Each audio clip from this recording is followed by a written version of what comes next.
Mombasa County, home to a vibrant economy, the Mombasa port, which serves many landlocked East and Central African countries, a number of industries that manufacture and process different goods, a booming tourist economy facilitated by efficient water, road, and air transport, as well as many hotels that line the sandy beaches along the Indian Ocean.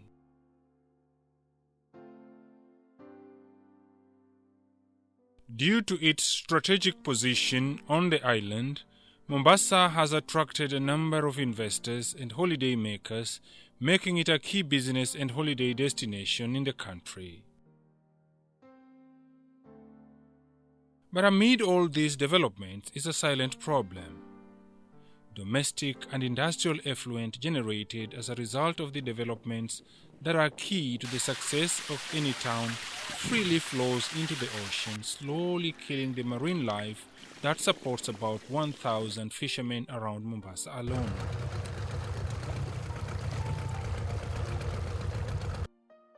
Raw sewage can be seen flowing into the ocean in Tudor area and around Mombasa's old town, just a few meters from the historic Fort Jesus. Its effect clearly evident from the green algae that covers the area, making it slippery and dangerous. This, even as some take time to soak in the sewage as it mixes with the ocean water. Marine researchers estimate that Mombasa currently discharges 60% of its untreated sewage into the ocean.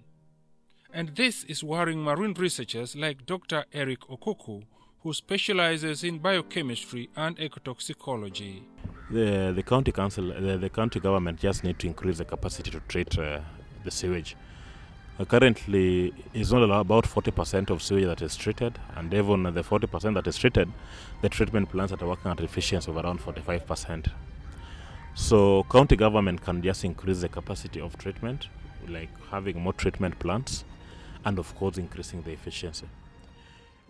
According to the researcher, the immediate effect of this hasn't been felt because most creeks around Mombasa are well flushed, meaning that tidal waves come in and dilute the concentration of nutrient-rich sewage.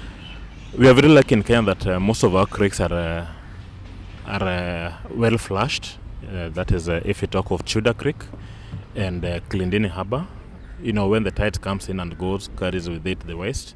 However, he laments that the situation is not the same in Makupa Creek, adjacent to Mombasa town's dumping site in Kibarani. In a place like Makupa, if you just look behind me, in the last 4 or 5 years, it has really experienced a lot of pollution. Apart from the oil spill that killed more or less, I think more than 200, 300 trees of mangroves, we also now have the dump site that's just across the creek. And with this dump site, we have a lot of polythene bags that are swept down the ocean when it rains or when it is windy. And what the polythene bags do, they smooth at the bottom of the sea. So any life that is at the bottom of the sea that are smoothed, of course, we lose that life. When you get these polythene bags blown into the ocean or swept to the ocean when it rains, fish confuse them for food, of course. They look like jellyfish when they're in water. And of course, some marine organism will always feed on them. And when they feed on them, they have 2 impacts. One, the chemicals that are in these polythene bags, they take time to biodegrade, as I have mentioned. So this will provide a continuous dose to the organism. Secondly, when they are floating in the water, they act like collectors of substances, contaminants, clinging on the polythene bags. So basically, marine life will be impacted by the chemicals in the polythene bags and of course the one that are sold on the polythene bags. The creek also borders the Kilindini port and a number of oil storage facilities.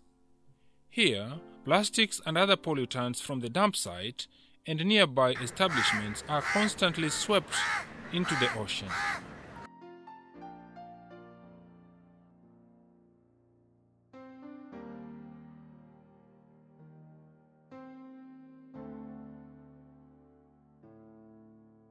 Besides this, Human development has led to the creek being enclosed by developers who have dammed part of the ocean to create bridges, thus denying the creek much-needed ocean tides to flush and dilute its nutrient-rich waters.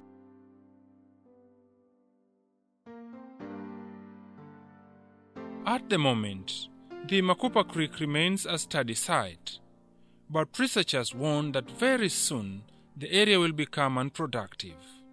Mangroves and fish will all perish, and along with this, the lives of many fishermen who have witnessed their catch dwindle by the day. Tangu kisanga hiki kianze, sisi wavuvi tumeumia sana. Wametutia njaa kubwa sana mpaka hatuelewi tuanzie wapi na tumalizie wapi. Ile taka zote zilipotolewa pale, maana ile ni taka zile pale za kibarani.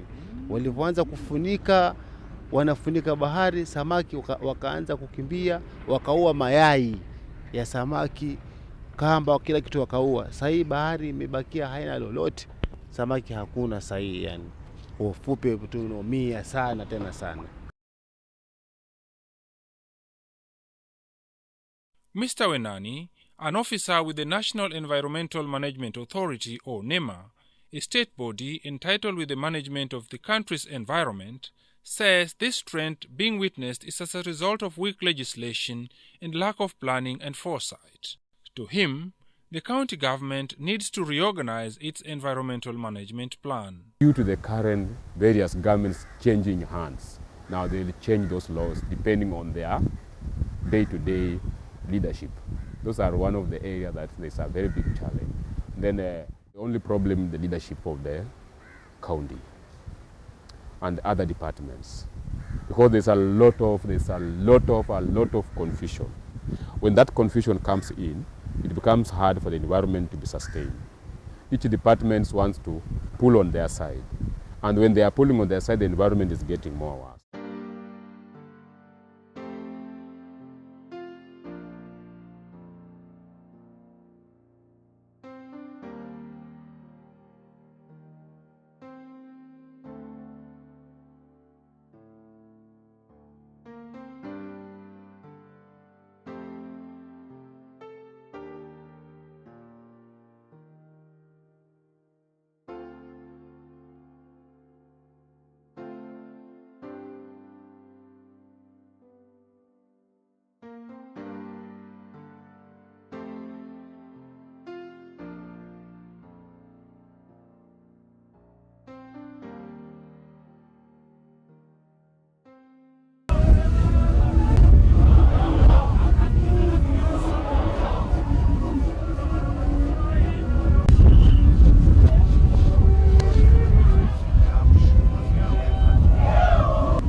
Human development is good, but if not well managed, it may end up killing its intended beneficiaries. Waste management should therefore be taken very seriously within our counties.